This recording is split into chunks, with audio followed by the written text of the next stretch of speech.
security professionals comes up. And this is just something just to keep in the back of your mind for now. Let's see if we have time at the end and we can actually discuss this a little bit further. I'll move on now to policies. And in policies, this is a really, really exciting area, for me especially. I've been involved in developing IT security policies for a little while, and it's kind of surprising what you can find in IT security policies. People generally don't think that, again, physical security has got anything to do with IT security. And in policies, you know, these are some of the things that are really forgotten about when it comes to things like data center security. And again, I'm just mentioning this to you as thoughts that have come into my mind about policies and things I've seen out there. So, from a policy point of view, what is the purpose of having a policy? Obviously, to define how specific IT environments are managed. Now, the thing about a policy is that it's wonderful to have one, and it's critical in my mind that you have one in your organization, but is it actually enforced? And as a security administrator, I can tell you right now, generally speaking, you do not have the authority inside your organization to enforce a policy on which you've decided. And this kind of thing really needs to be driven from the top down, as I said before. Executive sponsorship for the IT security policies and programs is extremely important for every organization. And it's pointless writing a policy and spending all this time on it if it's not going to get implemented. This is something that needs to be shown and essentially sold internally to executives, your chief security officer maybe, your chief information officer potentially. So there's a number of people that need to understand these policies and why they are actually being deployed within the environment. What is this actually protecting me from? Why are we putting these restrictions on our users? Again, restrictions on users, you see, going back to the people, something needs to be managed as far as educating people on why this is in place. Again, next part here, procedures. Very small section, but I can't stress how important this is. Procedures on what is happening within the environment. We heard earlier about managing, monitoring, seeing what's happening within the environment. Based on an occurrence, what is the procedure we follow based on that? Do you have a disaster recovery plan? What are the procedures in the event of some kind of disaster, be that a system going down, be that a data center fire, whatever it is? Do you have the procedures that you need to follow in that circumstance? Plus, is everyone educated on what the procedures are? Going back to the people again. Are there exceptions to the policies? This is a very, very touchy issue here, but I mention it anyway because procedures and or policies also have exceptions at some stage based on certain requirements within a business goal. And I can guarantee you that'll happen, and I guarantee you there'll be an argument about how the procedures should be handled. And again, are they enforced? So are the procedures for carrying out certain things, monitoring is always a good one, are they enforced from a top-down perspective, as I mentioned earlier on? Are they accepted within the organization? Very, very important topic. And last, but definitely not least, technology. As we saw earlier, this is really the central part of our IT security triangle. And I was actually trying to build a graph to show the triangle balancing, but I couldn't figure that out. I'm not a PowerPoint guru, so I couldn't figure that out. Maybe next year I'll have some flashy graphics to show you. But does the technology support your business end goals? Again, we heard earlier on, similar type of topic was, if we have all this technology and it's not really helping us in our day-to-day business, it's worth nothing. We've really wasted money on it. The same when saying that people are not being able to support the technology, we go back to the education side.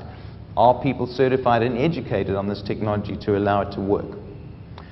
Does the technology support your policies? Now this is really a two-way statement, because of course the technology needs to support the policies and vice versa. Okay? If your technology is forcing you to change the way policies work and business works, again, this is making an impact on your bottom line. It's not going to be something that is going to be usable within an organization. How effective are the procedures? This is a question which you can only, you will only see when you practice the procedures that you are using. Okay? How effective are these procedures with the technology you have? Are they correct? Do they follow the correct workflow? This is another point that I want to come back to on disaster recovery is always a hot topic. Are you testing the procedures for disaster recovery? Are you testing the procedures for any policy that you have in the environment or not? Because one day you're going to need that policy or procedure, and if it doesn't work, it was useless putting all the effort in the first place. Technology also doesn't need to be something that is a huge management overhead.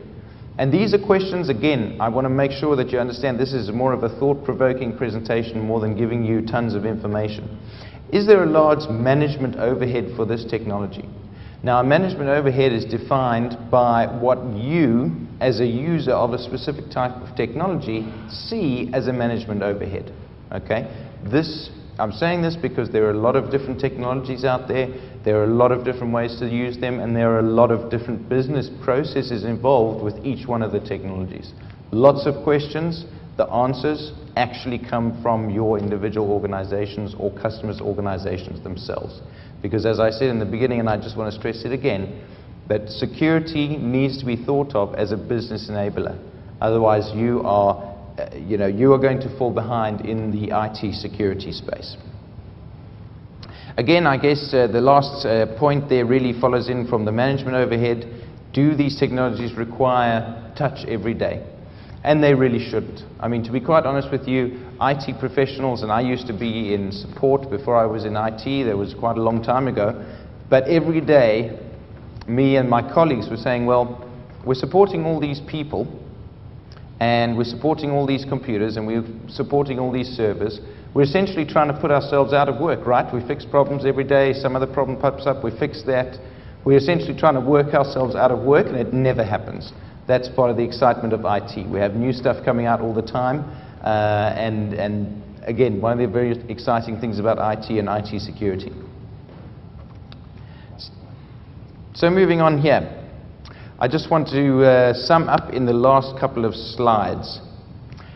Before you embark on this security journey and maybe utilize some of the information that I've given you, carry out a risk assessment. This is really the first thing you should do in any organization, whether you're defining policies, procedures, technology, or deciding on what to do with your end users or security administrators, your people, is to carry out a risk assessment. And again, I can't tell you how important these risk assessments are. But I want to put one caveat into this risk assessment story. There's a lot of great companies out there that can carry out risk assessments on organizations. The problem is that, and I used to do this, I used to go into companies and do risk assessments, and I used to think, wow, I'm really good at this. Look at this huge report.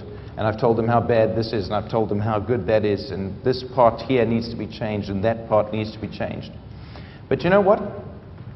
As good as I thought my report was, I didn't actually work for the company that I was doing the risk assessment on. I wasn't an employee of theirs. All I did was I come in and I look at the system and I go, hey, that's brilliant. It's like me going and having a look at a car and saying, well, you know what, this car doesn't need a tow hitch. But maybe the person whose car it is actually uses it to tow something around. So this is the same as a risk assessment. Risk assessments should be taken, had a look at. You do get some amazing material from it. I'm not saying they're bad. I'm saying really analyze what you need out of a risk assessment. For example, if somebody's telling you that your staff are underqualified, for example, maybe according to this specific company who's doing the risk assessment, they are, but for the purposes of the business goal, and I want to stress again, the business goal of the company, maybe that is what's required in order to carry out day-to-day business. Very important point. Again, sharing information. Maybe you're sharing information with another company and your risk assessors say, you know what, this shouldn't happen. But it may turn out that you're sharing information with that company for a specific business reason, in which case you need to look further into the risk assessment to see what is the most secure way, what technology can we use, what policies are in place to handle how this information is shared, what are our procedures for connecting with this organization. So there's a number of things we could look at there. I'm going to sum up now in the next couple of slides. I think I'm almost over time. But as we were saying before, this security triangle that I thought up here is really a balance that security professionals like myself and yourselves should try to achieve, and I think this is one of the best ways to describe it here. The security triangle is the art of balancing people, policies and procedures and technology to support business goals while supplying confidentiality, integrity and availability of data and IT services. Now this is something I've put together just to demonstrate some of the things that I've learned. I know I've mentioned it before, but I think this is a really good description of what I believe should be involved with developing an IT security practice within an organization. We heard about outsourcing IT security management this morning. I'm saying within an organization, these are procedures. It still involves using outsourced services, maybe internal resources. Again, this is an overview covering most of what you would want to do within a security practice within a company. Okay, so with that I'm going to end off. I think I'm just on time. So I don't know if there are any questions. I wanted to make this as thought-provoking as possible, so there's lots of things to go away and think about. But if you have any questions, I'm around. After this, I'll be with you for the next break. But any questions now? Questions? Okay. Then we all agree, Mr. David Maskell. Thank you very much. Thank you very much. Thanks a lot. Thank you.